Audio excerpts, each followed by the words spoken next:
Hello everyone. This is Vasupriya Patnaik. మీకు ఎప్పుడైనా doubt వచ్చిందా? లైక్ ఒక ప్రోగ్రామ్ కంప్యూటర్‌లో కానీ, ఫోన్‌లో కానీ ఎలా రన్ అవుతుందని? ఆఫ్‌కోర్స్ వచ్చే ఉంటుంది. ఒక కంప్యూటర్ సిస్టమ్ ప్రాపర్‌గా, ఎఫిషియెంట్‌గా వర్క్ అవ్వడానికి దాని behind the scenes different parts of the computer or different components of the computer కలిసి వర్క్ అయితేనే all the things happen like we see today in computer. అసలు ఈ కథంతా తెలియాలి అంటే ఫస్ట్ ఆపరేటింగ్ సిస్టమ్ అంటే ఏంటో తెలియాలి. సో మనం ఈరోజు ఈ వీడియోలోని అసలు ఆపరేటింగ్ సిస్టమ్ అంటే ఏంటి? అండ్ దానికి రిలేటెడ్ అయిన కొన్ని concepts like colonel mode, user mode, system calls, compiler, interpreter, JVM గురించి తెలుసుకుందాం. First operating system. Operating system అంటే ఒక సాఫ్ట్‌వేర్. ఈ సాఫ్ట్‌వేర్ ఏం చేస్తుంది అంటే హార్డ్‌వేర్ రిసోర్సెస్‌ని, సాఫ్ట్‌వేర్ రిసోర్సెస్‌ని మేనేజ్ చేస్తుంది. ఇప్పుడు మనకి హార్డ్‌వేర్ రిసోర్సెస్ అంటే ఏమున్నాయి? కీబోర్డ్, మౌస్ ఇవన్నీ. సాఫ్ట్‌వేర్ రిసోర్సెస్ అంటే ఏంటి? అప్లికేషన్స్ కానీ, వెబ్ బ్రౌజర్స్ కానీ ఇవన్నీ. సో, ఇప్పుడు మనం సాఫ్ట్‌వేర్‌లోని లైక్ ఒక రెస్పాన్స్ ఇవ్వాలి అంటే, మనం హార్డ్‌వేర్ నుంచి ఇన్‌పుట్ ఇస్తున్నాం. So, they must be some link అన్నమాట between hardware and software. So, ఈ లింకే మన ఆపరేటింగ్ సిస్టమ్ అన్నమాట. ఈ ఆపరేటింగ్ సిస్టమ్ అనేది ఒక బ్రిడ్జ్ లాగా యాక్ట్ చేస్తుంది between users and the hardware. అసలు ఈ ఆపరేటింగ్ సిస్టమ్ ఏమేం చేస్తుంది అంటే రిసోర్సెస్‌ని మేనేజ్ చేస్తుంది అన్నమాట. Like CPU, memory, storage, devices వీటన్నిటిని వర్కింగ్ గురించి చూస్తుంది. నెక్స్ట్ ప్రాసెసెస్‌ని మేనేజ్ చేస్తుంది. ఇప్పుడు ఈ ఆపరేటింగ్ సిస్టమ్ అనేది మల్టిపుల్ టాస్క్స్ పెర్ఫార్మ్ చేయాలి కదా! ఇవన్నీ ఎఫిషియెంట్‌గా అయ్యేలా చూస్తుంది. Next file management. ఇప్పుడు మనం ఎంత డేటా స్టోర్ చేయాలి, ఎక్కడ స్టోర్ చేయాలి, ఇదంతా అనేది ఆపరేటింగ్ సిస్టమ్ చూసుకుంటుంది. And user interface. మనం ఇప్పుడు సాఫ్ట్‌వేర్‌తో ఇంటరాక్ట్ అవ్వాలి కదా! సో, అది ఎలా అవుతుంది అని తెలియాలి అంటే మనకు ఒక యూజర్ ఇంటర్ఫేస్ ఉండాలి. సో, అది కూడా ఆపరేటింగ్ సిస్టమ్ అనేది ప్రొవైడ్ చేస్తుంది. Next security and access control. ఇప్పుడు మనం ఆపరేటింగ్ సిస్టమ్‌లో చాలా డేటా ఉంటుంది కదా! ఆ డేటా సెక్యూర్‌గా, ప్రొటెక్టెడ్‌గా ఉండడానికి ఆపరేటింగ్ సిస్టమ్ అనేది చూస్తుంది. అండ్ ఆల్సో యాక్సెస్ కూడా చాలా లిమిటెడ్‌గా ఇస్తుంది అన్నమాట. ఈ ఆపరేటింగ్ సిస్టమ్‌లోని మనకి మెయిన్‌లీ 2 మోడ్స్ ఉంటాయి. ఒకటి కర్నల్ మోడ్ అండ్ ఇంకోటి యూజర్ మోడ్ అన్నమాట. కర్నల్ మోడ్‌లోని ఆపరేటింగ్ సిస్టమ్ రిలేటెడ్ ఆపరేషన్స్ అన్నీ రన్ అవుతాయన్నమాట. యూజర్ మోడ్‌లోని యూజర్ రిలేటెడ్ ఆపరేషన్స్ అనేవి రన్ అవుతాయి. ఈ 2 కలిసి ఏం చేస్తుంది అంటే మన సిస్టమ్ సెక్యూర్‌గా, స్టేబుల్‌గా, ఎఫిషియెంట్‌గా రన్ అయ్యేలా చూస్తుంది. First is the colonel mode. Colonel mode అంటే ఇదొక పవర్‌ఫుల్ మోడ్ అన్నమాట కంప్యూటర్‌లోని. దీనికి ఆపరేటింగ్ సిస్టమ్ మీద ఫుల్ కంట్రోల్ అండ్ యాక్సెస్ ఉంటుంది. మన ఆపరేటింగ్ సిస్టమ్ కర్నల్ మోడ్‌లో ఉన్నప్పుడు ఆపరేటింగ్ సిస్టమ్ అనేది ఒక బాస్ లాగా యాక్ట్ చేస్తుందన్నమాట. దానికి మొత్తం సూపర్ పవర్స్ ఉన్నట్టు like it has access to everything. Like ఏమైనా చేయొచ్చు. హార్డ్‌వేర్‌ని యాక్సెస్ చేస్తుంది, సాఫ్ట్‌వేర్‌ని యాక్సెస్ చేస్తుంది. లైక్ ఆల్సో మెమరీని మేనేజ్ చేస్తుంది, మన సిస్టమ్‌ని ప్రొటెక్ట్ చేస్తుంది, డివైసెస్‌ని కంట్రోల్ చేస్తుంది. Like everything. ఈ కర్నల్ మోడ్‌లోని only trusted programs which are related to the operating systems మాత్రమే రన్ అవుతాయన్నమాట.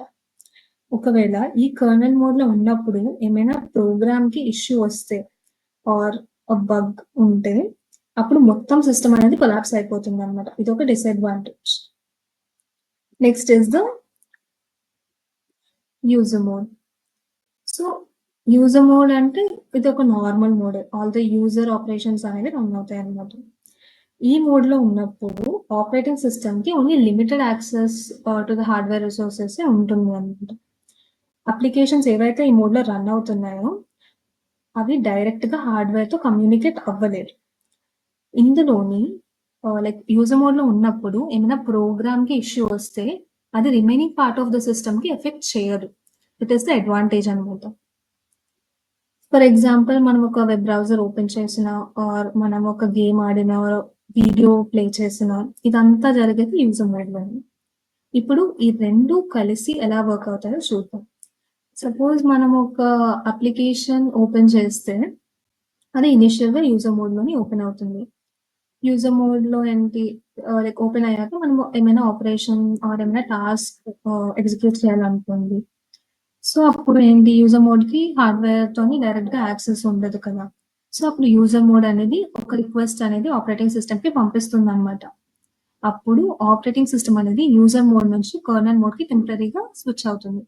స్విచ్ అయ్యి ఆ టాస్క్ ఫర్ ఏవైతే ఉందో అది ఎగ్జిక్యూట్ చేసి అప్పుడు it switches back to the user mode. So ఈ బ్యాక్ అండ్ ఫార్త్ స్విచ్చింగ్ వల్ల మన సిస్టమ్ అనేది సెక్యూర్ గా, ఎఫిషియెంట్ గా, స్టేబుల్ గా వర్క్ అవుతుంది. So next is system call. So ఈ సిస్టమ్ కాల్ అంటే ఏంటి అంటే ఇట్స్ రిక్వెస్ట్ అనమాట. ఈ రిక్వెస్ట్ ఎవరు చేస్తారు అంటే ఏ ప్రోగ్రామ్స్ అయితే యూజర్ మోడ్ లో రన్ అవుతాయో ఆ ప్రోగ్రామ్స్ అనేవి ఆపరేటింగ్ సిస్టమ్ కి ఒక రిక్వెస్ట్ పంపిస్తుంది అనమాట. లైక్ ఏమైనా టాస్క్ ఎగ్జిక్యూట్ చేసినప్పుడు ఈ రిక్వెస్ట్ మన సిస్టమ్ కాల్ అని అంటాం అనమాట. లైక్ ఆపరేటింగ్ సిస్టమ్ హెల్ప్ అడుగుతుంది ఆ టాస్క్ ని ఎగ్జిక్యూట్ చేయడానికి. సో అసలు సిస్టమ్ కాల్స్ ఎలా వర్క్ అవుతాయంటే ఫస్ట్ ఏంటి, ఒక ప్రోగ్రామ్ అనేది మనం ఓపెన్ చేసినప్పుడు అది యూజర్ మోడ్ లో ఇనిషియల్ గా ఓపెన్ అవుతుంది. అండ్ ఏమైనా టాస్క్ ఎగ్జిక్యూట్ చేయాలి అనుకుంటే అప్పుడు అది ఒక రిక్వెస్ట్ ఆపరేటింగ్ సిస్టమ్ కి పంపిస్తుంది అనమాట. మనకి ఆపరేటింగ్ సిస్టమ్ లోని చాలా ఫంక్షన్స్ ఉన్నాయి. Like predefined functions like file related అయితే మనకి ఓపెన్, క్లోజ్, రీడ్, రైట్ అనేవి ఉన్నాయి. సో ఈ ఫంక్షన్స్ యూజ్ చేసి సిస్టమ్ కాల్ అనేది చేస్తుంది అనమాట. సో ఈ రిక్వెస్ట్ అనేది మనకి సిస్టమ్ కాల్ ఇంటర్ఫేస్ కి పాస్ చేస్తుంది. ఇదంటే ఏంటి అంటే it's a bridge between user mode and colonel mode. So request pass చేశాక సిపియు అనేది టెంపరీగా యూజర్ మోడ్ నుంచి కర్నల్ మోడ్ కి స్విచ్ అవుతుంది. అక్కడ ఆపరేటింగ్ సిస్టమ్ అనేది ఆ రిక్వెస్ట్ అనేది వ్యాలిడా కాదా అని చూసుకొని వెరిఫై చేసి అప్పుడు ఆ రిక్వెస్ట్ ని ఎగ్జిక్యూట్ చేస్తుంది. ఎగ్జిక్యూట్ చేశాక అప్పుడు మళ్ళీ కర్నల్ మోడ్ నుంచి యూజర్ మోడ్ కి స్విచ్ బ్యాక్ అవుతుంది అనమాట. దిస్ ఇస్ హౌ మొత్తం ప్రాసెస్ అవుతుంది. Next is the compiler. So compiler అంటే ఏంటి అంటే ఇది ఒక ప్రోగ్రామ్ అనమాట. ఇది ఏం చేస్తుంది అంటే మొత్తం సోర్స్ కోడ్ ని మెషిన్ కోడ్ గా మారుస్తుంది, అది కూడా బిఫోర్ ఎగ్జిక్యూషన్. సో అసలు కంపైలర్ ఎలా వర్క్ అవుతుంది అంటే ఫస్ట్ సోర్స్ కోడ్ ని ఇన్పుట్ గా తీసుకుంటుంది అనమాట. లైక్ సోర్స్ కోడ్ అంటే ఏంటి అంటే it's high level language, human understandable language అనమాట. Like programming languages like C++. So తర్వాత ఏం చేస్తుంది అంటే కంపైల్ చేస్తుంది ఈ సోర్స్ కోడ్ ని మెషిన్ మారుస్తుంది. అసలు మెషిన్ కోడ్ అంటే ఏంటి అంటే it's a binary language like zeros and once లో ఉంటుంది. ఈ ఈ కోడ్ లైక్ బైనరీగా మార్చాక ఇది ఒక ఎగ్జిక్యూటబుల్ ఫైల్ లో సేవ్ అవుతుంది. తర్వాత ఈ ఎగ్జిక్యూటబుల్ ఫైల్ అనేది మన సిస్టమ్ రన్ చేసుకొని మనకు అవుట్పుట్ అనేది వస్తుంది అనమాట. సో ఈ కంపైలర్ వల్ల మనకి అడ్వాంటేజెస్ ఏంటి అంటే ఫాస్టర్ ఎగ్జిక్యూషన్.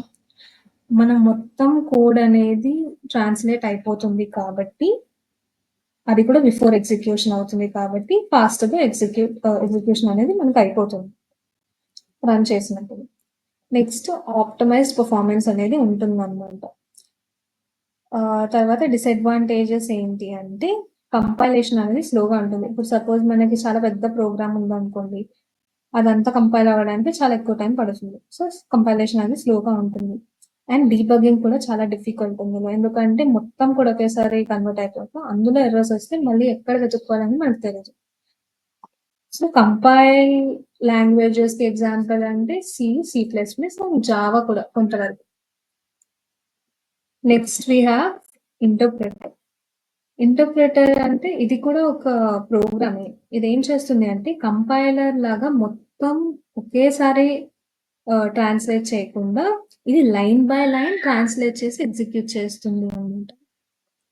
సో ఇది ఎలా వర్క్ అవుతుంది అంటే ఫస్ట్ సోర్స్ కోడ్ ఇన్పుట్ కింద తీసుకుంటుంది, అంటే high level language, human understandable language.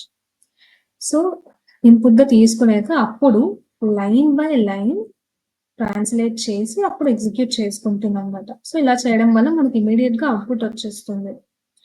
దీనివల్ల అడ్వాంటేజెస్ ఏంటి అంటే లైక్ ఒక్కొక్క లైన్ ఎగ్జిక్యూట్ అయితే ఏమైనా ఇష్యూ ఉంటే వెంటనే మనకు తెలిసిపోతుంది. సో డీబగ్గింగ్ అనేది ఈజీగా ఉంటుంది అండ్ దీనికి కంపైలేషన్ అనేది అక్కర్లేదు అనమాట. డిసడ్వాంటేజెస్ అంటే స్లోవర్ ఎగ్జిక్యూషన్. ఇదేంటి అంటే ప్రతి లైన్ ఎగ్జిక్యూట్ అయిపోతుంది కదా, లైక్ ఎగ్జిక్యూషన్ టైంలోనే మనకి ఇది ట్రాన్స్లేషన్ కూడా అవుతుంది. సో అందుకే ఎగ్జిక్యూషన్ అనేది చాలా టైం పడుతుంది లైక్ మొత్తం అవ్వడానికి. అండ్ ఇది కంపైలర్ కన్నా లెస్ ఆప్టిమైజ్డ్ అనమాట.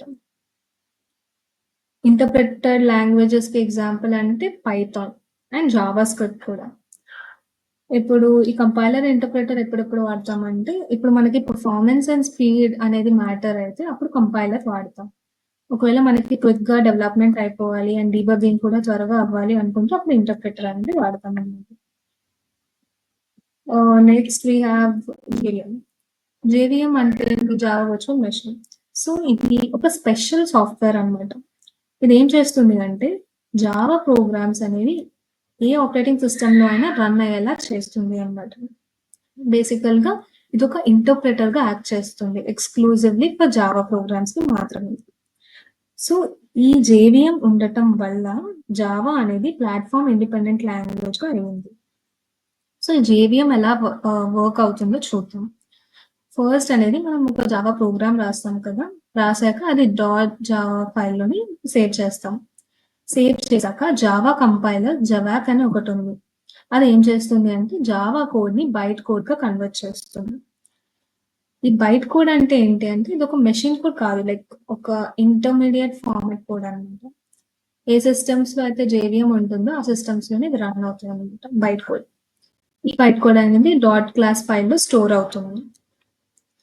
ఇప్పుడు మనకి జేవిఎంలో క్లాస్ లోడర్ అని ఒకటి ఉంటుంది. ఇది ఏం చేస్తుంది అంటే ఈ డాట్ క్లాస్ ఫైల్‌ని మెమరీలోకి లోడ్ చేస్తుంది. అప్పుడు జేవిఎం అనేది లైన్ బై లైన్ కోడ్‌ని ఇంటర్ప్రెట్ చేస్తుంది. చేశాక అప్పుడు జిట్ కంపైలర్ అంటే జస్ట్ ఇన్ టైమ్ కంపైలర్ అనేది ఈ బైట్ కోడ్‌ని మెషిన్ కోడ్‌గా మారుస్తుంది. మెషిన్ కోడ్‌గా మార్చాక అప్పుడు ఈ ప్రోగ్రామ్ అనేది ఎగ్జిక్యూట్ అయ్యి మనకు అవుట్‌పుట్ అనేది వస్తుందన్నమాట. ఈ జేవిఎం ఎందుకు ఇంపార్టెంట్ అంటే ఈ జేవిఎం వల్ల మనకి జావా అనేది ప్లాట్‌ఫార్మ్ ఇండిపెండెంట్ లాంగ్వేజ్‌గా ఎమర్జ్ అయింది. అండ్ ఆల్సో ఈ జేవిఎం అనేది మనకు ఒక సెక్యూర్ ఎన్విరాన్మెంట్ ప్రొవైడ్ చేస్తుంది జావా ప్రోగ్రామ్స్ రన్ అవ్వడానికి. ఆల్సో ఆటోమేటిక్ మెమరీ మేనేజ్మెంట్ అనేది కూడా ప్రొవైడ్ చేస్తుంది అనమాట. లైక్ గార్బేజ్ వాల్యూస్ ఈజీగా హ్యాండిల్ చేయడానికి. ఈ జేవిఎంని మనం హార్ట్ ఆఫ్ ద జావా అని కూడా అంటాం. ఈ జేవిఎం లేకపోతే మనకి Java programmes different operating systems run అయ్యేవి కాదు. సో జేవిఎం అనేది చాలా important. So that's all for this video. Thank you for watching.